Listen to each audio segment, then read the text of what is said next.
Hello students, this is Shweta Roy. This video is for Chapter 8, History, Part 2, Emergence of New Ideas and Releases. We have already discussed in our previous video that Hindu society was divided into 4 parts. It was divided into 4 parts. First, Brahmins. Second, Kshatriya. Third, Vaishya. And fourth is Shudras. Now, if you see, Brahmins, they were the most respectable one. They were getting the most respect in the society. Also, they were having the power to influence. Also, they were dominating other these 3 groups. Also, these Brahmins were getting privileges. They were not paying any tax for their land. Also, they were getting the gifts from the kings. So, these Brahmins were in the privilege.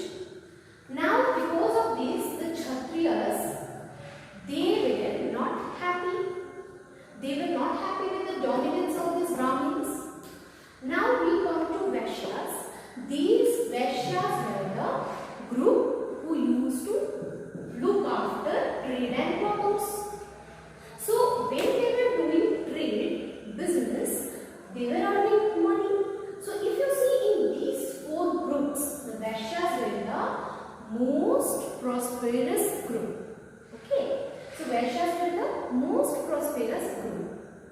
So now the Vaishyas were having a lot of money. They were prosperous and they wanted a special position in the society. Now came these Shudras, and Shudras till the later Vedic period, they understood that they are ill-treated by these 3 groups. Because their purpose, Shudra's purpose was to serve these 3 groups. Okay. So Shudras understood that they were ill-treated. So if you see, except these Brahmins, these 3 groups were not happy. Okay. These 3 groups were not happy. Now here, one more thing was there, that the rituals which these Brahmins were doing, the rituals which was there in the Vedic religion, that rituals was very expensive. Okay, it was very expensive. Also, it used to take a lot of time. So, other groups, they were unable to do that Vedic religions, Vedic rituals. Okay. Now we will talk about the Upanishad. We already discussed about the Upanishad, and according to the Upanishad, there is a cycle of birth, death and rebirth. Now the people who comes out from this cycle, they attain moksha. They can come out from this cycle by attaining moksha. Okay. So this was the main thinking of the Upanishad. Now we will talk about the Upanishad thinkers. So this Upanishad, it was written by the learned Hindus. Okay, the Hindus used to learn that. Okay, and they have written these Upanishads.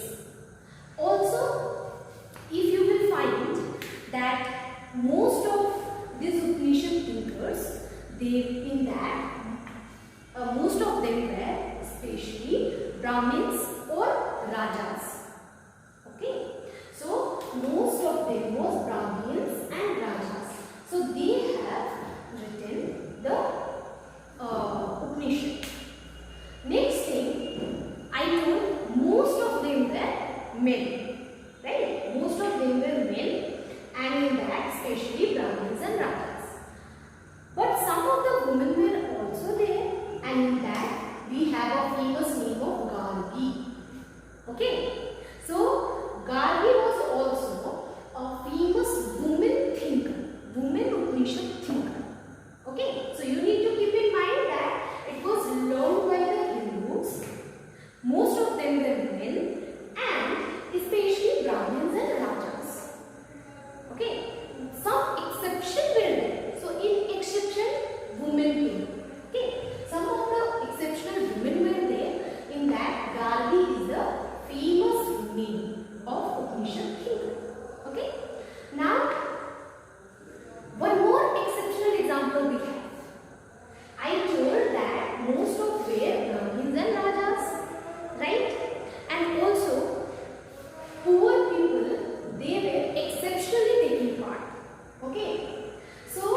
because most of were men. Now, poets were exceptionally taking the part in religious debates or discussion. So here also we have one exceptional example, and that is Satyakama Jabala. Now, when you will look into the background of Satyakama Jabala, his mother was a slave woman. Okay, Satyakama Jabala's mother was a slave woman. Okay, Dasi. Okay, and her name was Jabali. Now, Satyakama Jabala, he was taught by Brahmi teacher Gautam. His teacher was Gautam. Okay, and after that we have in 8th and 9th century we have Adi Guru, and this Adi Guru contributed a lot in the Upanishad. Okay, he added many of the ideas in the Upanishad. Okay, so you need to understand the importance. Okay, and think about the logics. How first you keep something in mind, some points in your mind, like most of the thinkers were men. Okay, and rich people. Okay, most of the thinkers were men and rich people, because poor people were exceptionally taking part in the debates or discussions. Now, in that, if it is asked that give any two exceptional example of Upanishad thinkers, you can write Gandhi, because Gandhi was a woman, and as we were having most of the men, so Gandhi will be the exceptional example. Also, Satyakama Jabala, his mother was a slave woman, Jabali, and then he is also an exceptional example. Okay, I hope you would have understood this Upanishad thinker. Now, we'll go with other literary sources. So, let me remind you once again that we have archaeological sources and literary sources. Yes, we have read this in our previous videos. So, archaeology will be related to, or it refers to the monuments, the buildings, that kind of thing, weapon, coin, that all will come in the archaeological. And literary source means it is written. The written sources are literary sources. Okay? So here we will discuss about some of the other literary sources. So if you find, if I ask what is Upanishad, which kind of source is Upanishad? Upanishad is also a literary source because it is written. Okay? Now we will go to other literary works. So there were great literary works produced. Okay? Many great literary works were produced at this time. Now those works were of grammar, poetry, astrology, medicine. Medicine is Ayurveda. Medicine is Ayurveda. Art of welfare. And art of welfare is Dhanurveda. Art of welfare is called Dhanurveda. Music, the art of music is Gandharva Veda. And many more. Okay, so these were some of the great literary works of that time. Now, Panini, very important. Panini is the very important one. Panini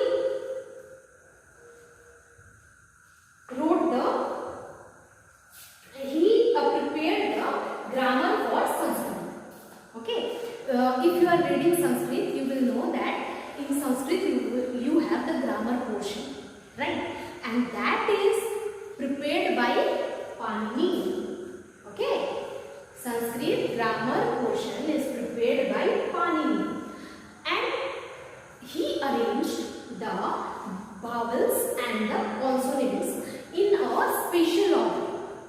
Okay, he arranged that in a spatial order, and after that he used that to create formulas. Okay. So what he did? He first arranged the vowels and consonants in a spatial order, and then he used that vowel and consonants to create formula. Okay. Now these formula was used to write rules of the grammar, and like this he created the grammar of Sanskrit.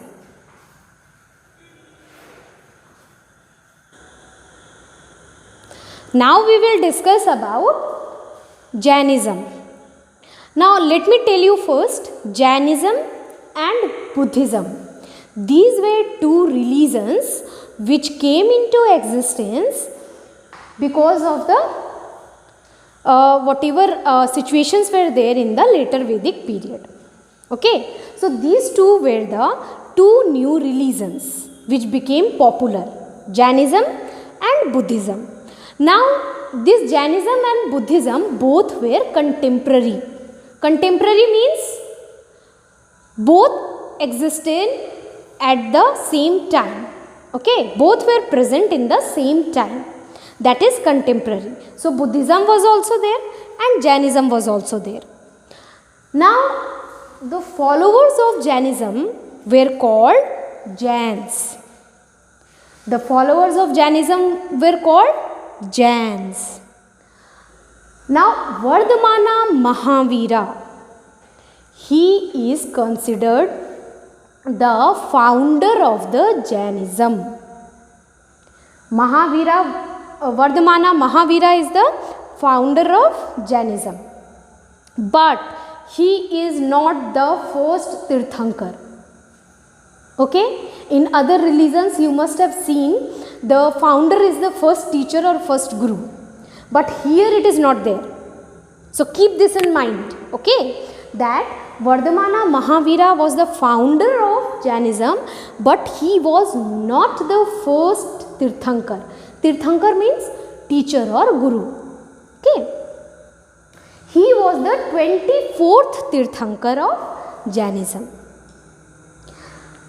Now the first Tirthankar was Rishabhadev.